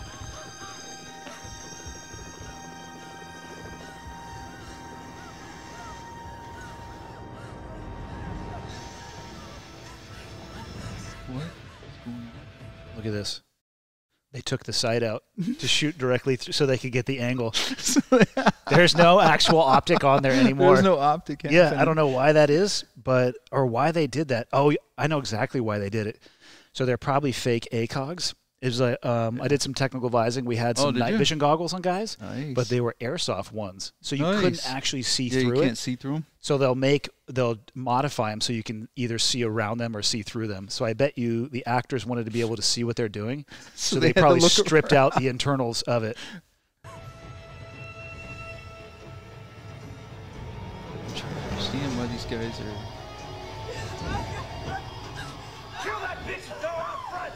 That's not how you get away with a bank robbery. Yeah, right? What in the world? That is not what an ACOG looks like through the scope. Ow. That's not good. Would you get in trouble if you shot through a hostage? Just a little bit. Just a little. There might be some issues. You might be writing some memos. Yeah, just double checking. Oh, he's on 3-round bursts. That's good. Yeah, that's always the best way to use it. He just shot 6 rounds, 6 hits. Nice. 100%. Yeah. Inaccurate.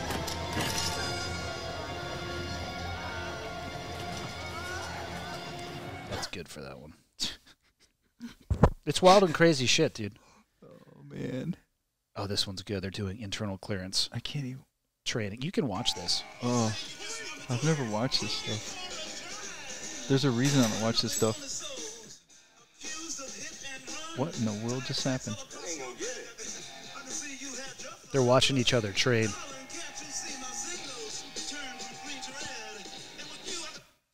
Notice what firing position that MP5 is on? just let it rip. Don't worry about it. Full auto. Full auto. Even though it is a 9mm round? Yeah, don't worry about it. Just let it rip. And supposedly this guy came out of her. She would have seen him anyway. Yeah. Yeah. Yeah, she would have. That's how you train, right? Yeah, totally. Yeah. That gets you ready, man. Yep. Where's the hundo rules? Oh, here we go. Here we go. Yes! Why did he just throw his rifle on the ground? Because you can't roll with that. How am I going to roll with the rifle getting in the way? It's going to hit me in the face. Oh, my goodness. That's probably the most accurate portion right there, is running up a hill for no reason. Yeah, for no reason. We hate you and you're new, and we want to beat you up. Don't take it. There, see? I don't need your hand up. Standard shirt off, olive oil scene. What are they doing in the hotel? We're getting ready to go to the sniper range. Is it a training site? Oh, this is right up your alley, man. Oh, it is. Hold on. We need Cobra here for this.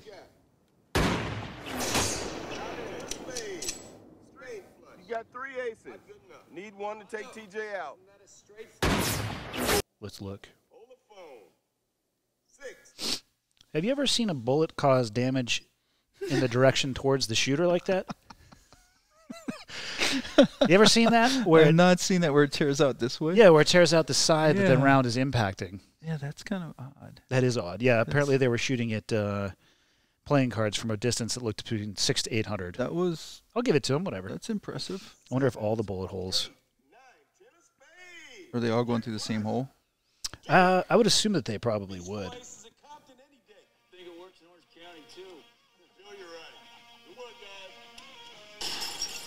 Oh, here we go. Little training day? Or is this real? I think it's training. Do you always hit the center of the door like that with the center ram? of the door, because that's the best. That's the best place to put that ram hit. Yeah. Also, as the guy grading them, what can you see from outside? Yeah. That's the other thing. Maybe after seeing the way they train and stuff, he thought the safest place for him to grade was from outside. Potentially. Yeah, if we're going so far, everything is completely accurate, right? Yeah, it's totally on. Okay. This is just an awesome ambush. I'm assuming you guys get stuff like this all the time, too. They're moving a high-profile prisoner. Okay. The best way to do that is a helicopter directly over the position, right? Yeah. With squads lit up and maybe the decoy. Marry me. Oh my goodness. Oh, there she we got go. her boobies out. Yeah, there we go.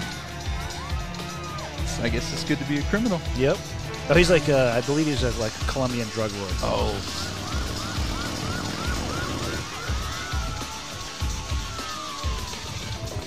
Assuming this is LA, I think.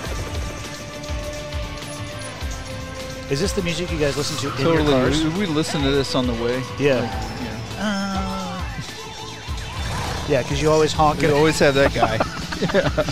Isn't that Sure. basically an immediate traffic citation? Yeah, that's an immediate conversation at least. The classic man walking out with a grocery cart. Of course. Why wouldn't he? Yeah, and he's going to stop everything. Yep.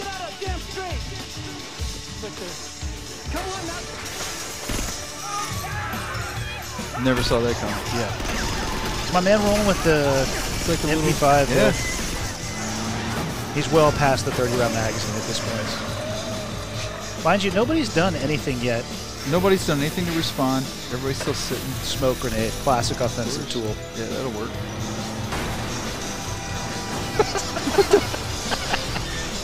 Everybody's just kind of parked. Oh, yeah. And Banger's got that kind of training. They're good. Yeah. Totally. What in the world? This is what you do. And for nobody's living, not doing me. anything. Nobody's making a move. Nope. Now they're trying to back Here up. we go. Now it's time to go. Let me let every piece get put in place around me, then I'll start making a move. The only thing that would make this better is if the drivers actually get out of the car and start shooting. Give it time. Maybe they will. Maybe they So like, let's just we got do rockets now. Yeah, let's just do everything wrong. You ever encounter one of those on the street? That's a law. It's a light anti-armor weapon. Yeah, never. Yeah. No. I mean, I like it. just as like a sales thing. Yeah. That's not what they look like or what they do, but I like it.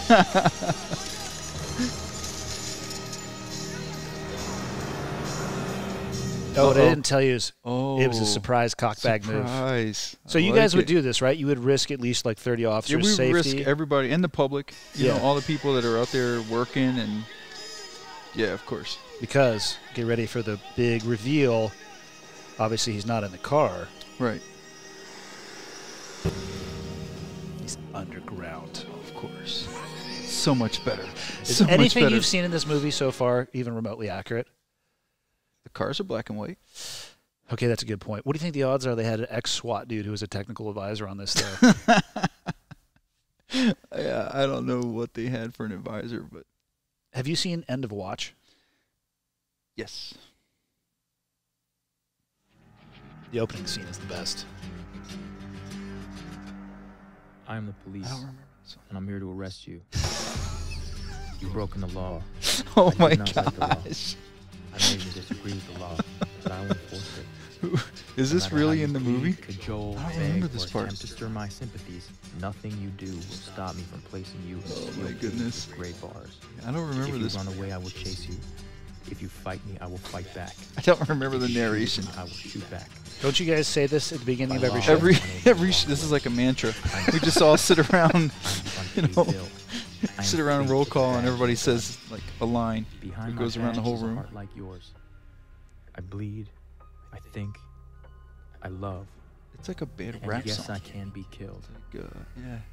And although I am but one man, I have thousands of brothers and Are there any sisters rules who that sing comes to me. high-speed chases like this? They Yeah, will lay like down their about, lives for me, and I don't. like right about now, there's a Stand watching supervisor together. somewhere just screaming Think we terminate. There's a great from the predator. Just somewhere, just Good from the losing bad. their mind. We are the police. Yeah, people riding down the street Yeah. on bikes. Oh, they're just We'll get them another ripping day. shit up. Yeah. And this is supposed to be, I believe, yeah, this is L.A. as well. Oh, yeah, LAPD right up at the top. Yeah. Yeah, no, I don't think this would be something we'd want to do. Yeah, there's People- pedestrians. Yeah, no, this is not something we want to do.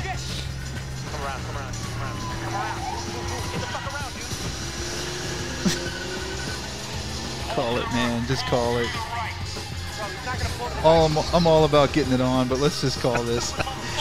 Well, we're going to slightly differently. Oh, yeah, here we go. Little Here it pit. is. Going to pit them. Is there a speed course. requirement on that, too? Yeah, there's Wasn't it like above 35? yeah, It's you got to a- be above 35. But look, he drove out of it in reverse. Of course.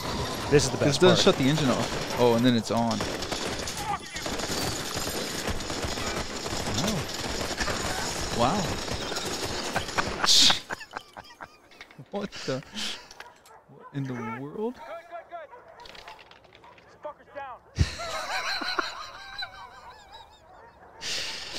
Oh man, I love how so many problems. Yeah, essentially, there's So the two many. guys here shooting, and then the two cops that were basically just facing off And just walking right into them. Yeah. Making their accuracy better by getting closer Yeah. to them. Of course, because that's always a good thing. Why not, I'm the trained marksman, so let me play into the untrained guy's game by getting closer. Yeah. It helps him immensely. Yeah. Evens it out. It's only fair. And you're going pistol versus what appeared to be rifles. So much wrong. But the thing is, but the public will watch something like this. Yeah. People that aren't trained or don't have any training, they'll watch this and be like, "Oh, that's how it goes." Like, no, That's not how it goes. no, that's not how it goes. Do you know of any officer that's ever been in a situation like that? Like a chase that They're terminated in that. no. No. Not like that. No, like chases that terminated in a shooting, but For sure. not that. But not a full-on four-person, basically. War of attrition. War- Let's just no. I like how they immediately assaulted towards the people with the rifles, too, as opposed to assuming a position of cover Yeah. and engaging them and then maybe moving forward. Yeah. I mean, it's not like we don't have recorded history of guys making like 93-yard shots with a Beretta 92, that Air Force dude, when Yes. that active shooter guy, like Oh, God. I can't even watch it. you can make the game work for you. Yeah. Like you're trained. Yeah. Act like it. That's your average. Well, that's not your average police movie. That would be unfair to say, but the SWAT movie is amazing. If you haven't watched it, I need to watch that. I don't think you would make it through. I need to watch that. That hundo roll made my day. There was an actual range sequence in that movie where they specifically, I think they came up, there was like standing, kneeling, throw your primary, which has been sighted in. Sure. It was on the grass though, right? So what's the worst that could happen? What's the worst? Roll, run to pistol shot. How many combat rolls have you done in real life? Intentionally?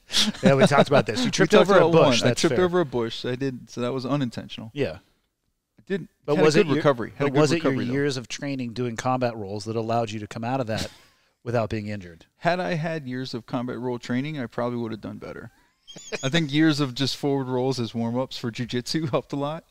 But, I think having the ability to do a hundo roll and come up, maybe in the situation where we tripped over the bushes, it might have backfired because my training might have taken over and I would have thrown my rifle down and just gone to pistol. Well, it probably would have been slung, so it would probably just come back and hit you in the dick. Like a rock star move where they throw the guitar around their body. Yeah. It just comes back around. Or hit you directly in the junk. Yeah, that would be great. Kind of like those old single point slings when you drop them to transition. And just go, yeah, I used to love that, and doing an extended range period, so the barrel gets really hot. You just drop it, and it starts contacting your leg as you're going to your pistol, like ha ha ha. Yeah, exactly.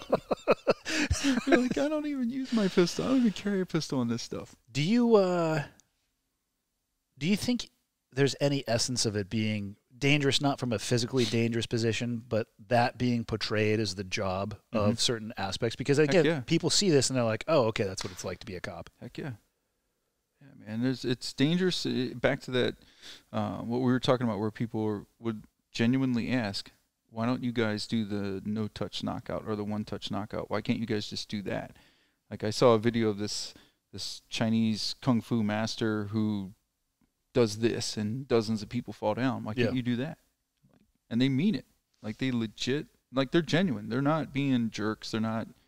In those videos, do you worry more about the person doing the technique or the person that's falling over? The person that's falling over because they're not very well trained either.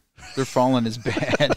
Like, you know what I mean, though? Like they're a witting participant in this, obviously, as well. And mentally, they're jacked. Yeah, like that's what I'm saying. I almost worry about the person who is the reactive participant to be that willing to be part of a charade like that. Yeah, we were in L.A. and there was a man doing Tai Chi in the surf. He was controlling the surf with his hands. I like it. I like where this is going. I mean, mind you, the surf was doing whatever he wanted to, and he would match. He'd be like trying to do it, and then he'd be like, "Ha!" because it would go the other direction. There's some interesting dudes out there. There are some. Yeah, there are quite a few of those. That to me is funny though. But if there was a sea of people that, as he moved his hands, were falling down, I would be more worried about the people falling down. Televangelist. Yeah, televangelist type guy. But yeah, I think, because the public sees that kind of stuff and thinks that's police work, or they, and to some degree, if you have a a politically motivated person who goes in front of city council, which is the public, right? They watch movies too, and they tell city council that, hey, you know, our police officers should just be doing this. Like this is how it goes out there. This is what they, and they're going to think in their head, oh yeah, I remember, you know, I saw this scene in a movie, so it must be true. You know, it's a documentary, basically, and then they fall for it. Yeah. You know, and then they pass ordinances or laws or whatever. And then you're getting asked, why don't you do one punch knockout or no punch? Yeah, why couldn't you do this? You know, because again, it's the same. And I don't always think like city council members are malicious or anything like that. I don't always think there's a malevolent intent. I don't think they're always fans. Yeah, you know, but I think that they are susceptible though to that belief that, you know, I could just do this and the guy will fall down, or I could. You only believe that though until you've either tried it or tried to be on the receiving end. It fails. It's like I think we were talking last night about, it might have been about the fake black belts or whatever it is.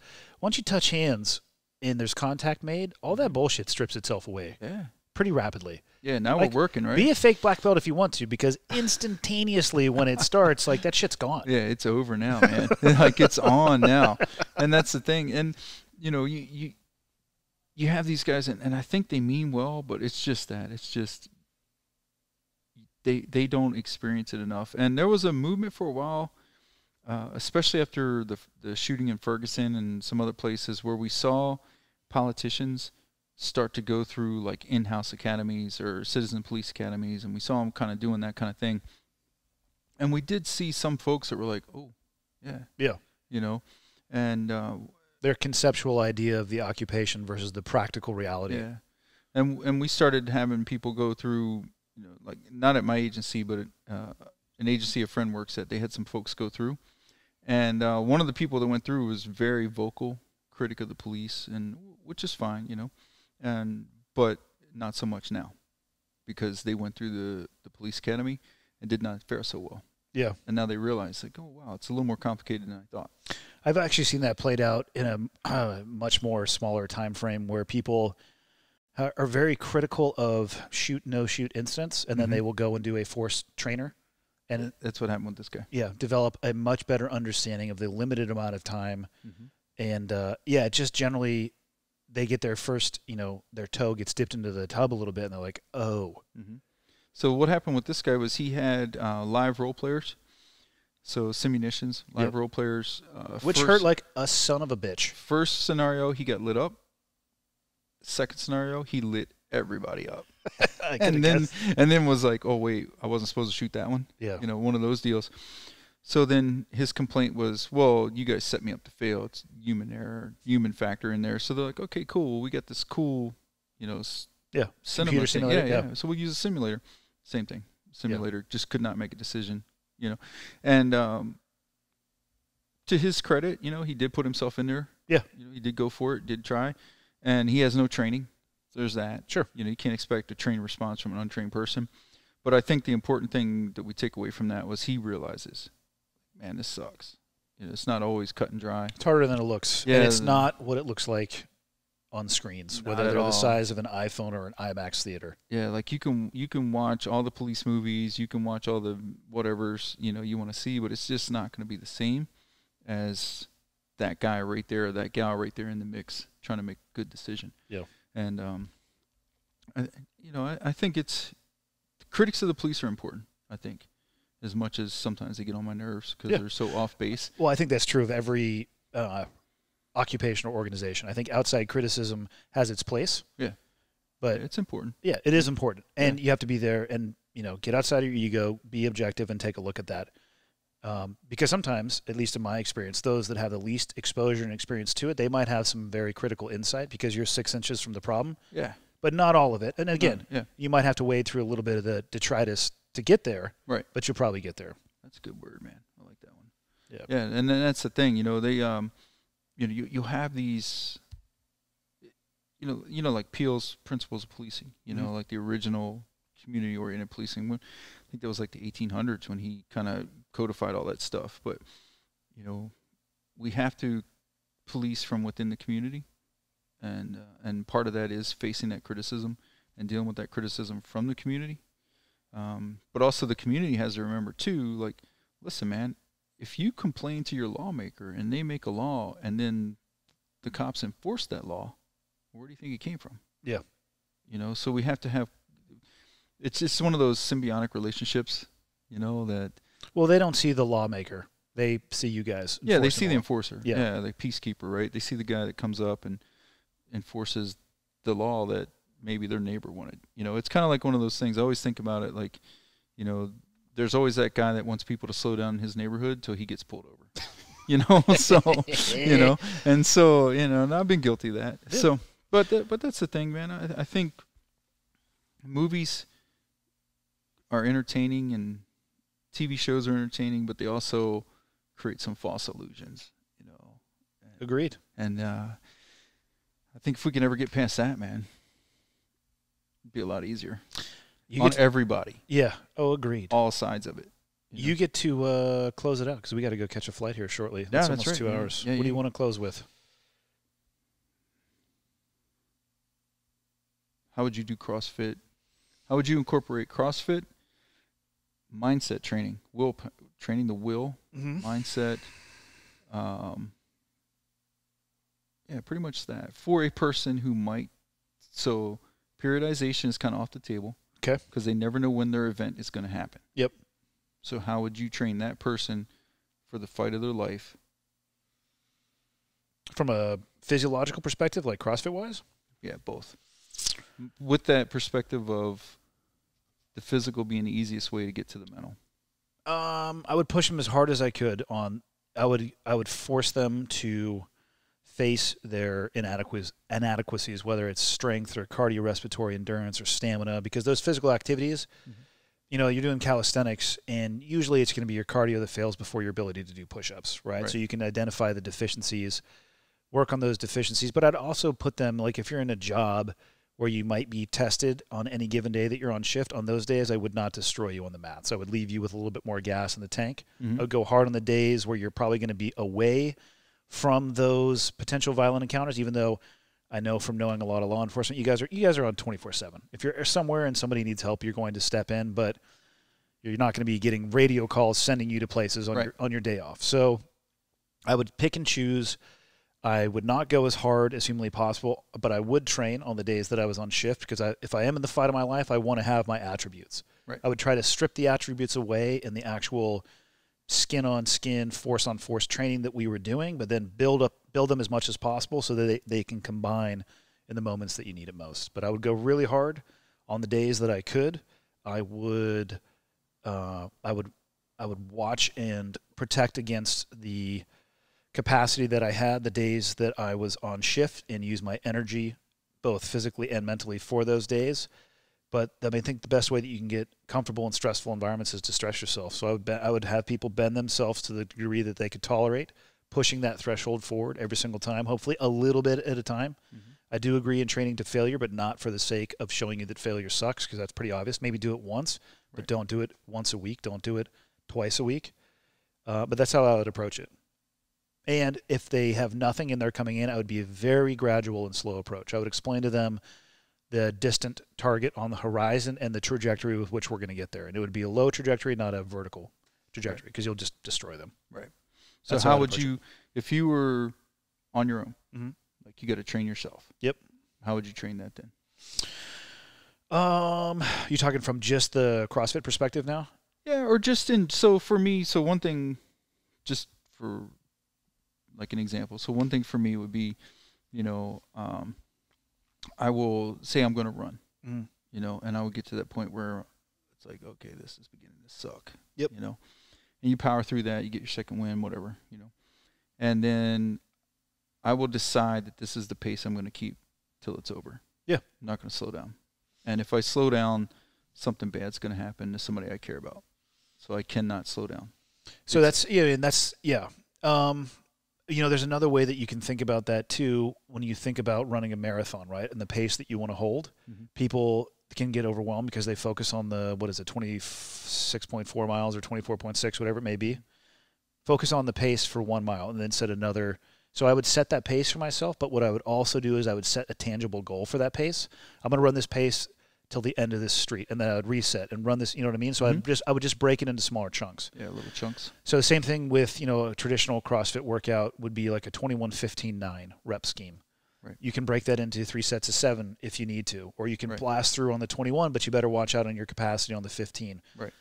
And one way that I've actually been able to get around it mentally is if I'm doing a set of 21, I don't count from 1 to 21. I count no higher than 3. Yeah. And then I restart 1, 2, 3, because then I'm only thinking about getting through the 3rd rep. And then the later, as you get closer to the 21 and the more that it sucks, you can always do 1, right? At least that's what I tell myself. Just do 1 more. And so then when I get to 3, or even sometimes I'll just count by 2s, 1, 2, 1, and then it's amazing how much more impact that will have. Right. Instead of like, I'm at 15, I got to do 6 more. I'm just like 1, 2. And so those are the things that I'll do by yourself. Set those small attainable goals and then hold yourself accountable to that. And as you progress, play with those goals a little bit, count to 3, count to 4, you know what I mean? Just start. Yeah. And do the same workout a couple weeks apart, but do it where you're keeping track of the distance between where you are and where you want to be versus being just right in the moment, 1 or 2. And it'll fuck you up. Yeah. And there's no difference in physiology. Right. But your mind drives the machine. The skin suit is being driven around by the mind. That little symbiont inside. Yeah. It's amazing. I think about, did I tell you about when my dad died? No. Yeah, that was crazy. So he had pancreatic cancer, whatever the worst, stage 4, whatever. Yeah. However they do that. I don't think any of the stages are good, but it's a deadly one. Brain cancer and pancreatic cancer are the worst. They'll get you because by the time they find it, you're pretty much done. So his mom, we were going to go out there to see his mom because she's still alive. She's like 99. So we were going to go out there to see her, and it just didn't work. Like he took experimental drugs, experimental cancer drugs. Yeah, treatment. Yeah, because they're like, listen, you're going to die. Would you mind basically being a test for us? And he's like, yeah, let's do it, So anyway, my grandmother comes out to see him. She's leaving. We get him home to set him up for home hospice. So she sticks around for that. And then she leaves. They're literally in the driveway to leave. And my brother yells. I run inside. My dad's has closed his eyes and didn't open them again. He died like 12 hours later. Damn. So he willed himself. Like he wanted to get different home. Animal. Yeah. When she arrived. Like he wanted to show a good face for her, a strong face for her. And then when he knew she was gone, over. Yeah. And so that has stuck with me since that. That was 2016. That has stuck with me as far as, to me, that was the final mindset lesson I ever needed to see. Yeah. Because I realized at that point, he chose to live. He mentally surrendered to what was going on. And, yeah. But he powered through, and then, okay, I'm good. I made it. So kind of like what you were saying, like let's do 1 more rep. Yeah. Let's do 1 more step. Let's do 10 more yards. You can always do 1. Yeah, let's do a little bit more. And that's what I tell myself when I'm like, okay, like when it just sucks and you want to put the weight down. Yeah. I will tell myself you can always do 1 more. Yeah. And then sometimes I just put the weight down. Yeah, sometimes I'm just like, I'm tired though. Ice cream is good. It is. But that's the thing, man. I just wish there was some way. And the reason I ask you about that, and I have this conversation frequently with people, like Adam Singer will tell you, like we go back and forth about this all the time. But it's because I think that is the single most important lesson we got to get across to people. Like I agree. You're not done until you say you're done. I agree. If you say you're done, you're done. But until you decide you're done, you're not. The mistake I think a lot of people make, they will surrender that power to somebody else. And they will be done when somebody else says they're done. And if you can reorient that and realize that you have absolute and total control over that, you're starting the creation of an unstoppable monster for good. Right. And because that reminds me, when we went to the house to take my dad for the home hospice, the hospice nurse, which they see people die all the time, hospice nurse is like, you got about 12 hours, 12, 14 hours tops. You're just judging on what I'm seeing. So just make everything count. 48 hours later. Yeah. After his mom left. It's just because he wouldn't hear it. Like he was not like, but that's the thing. Like somebody, rather than hearing somebody outside decide it's time for you to stop, it's up to you. Yeah. You either reject it or you accept the message. It's a powerful lesson. It's a good one to end on too. It's pretty cool, man. Yeah. It's fascinating. I hope I can live up to that. I think that's the goal. And the thing is, I think it's there's no arrival to that. It's just a constant. It's a process. It's a constant attempt to get there. Everything's a process. Yeah. There is no arrival. Cool, man. Think. Could be wrong. We'll find out, right? Ready to close it down? Yeah, man. Here we go. Thank you, bro. Thank you.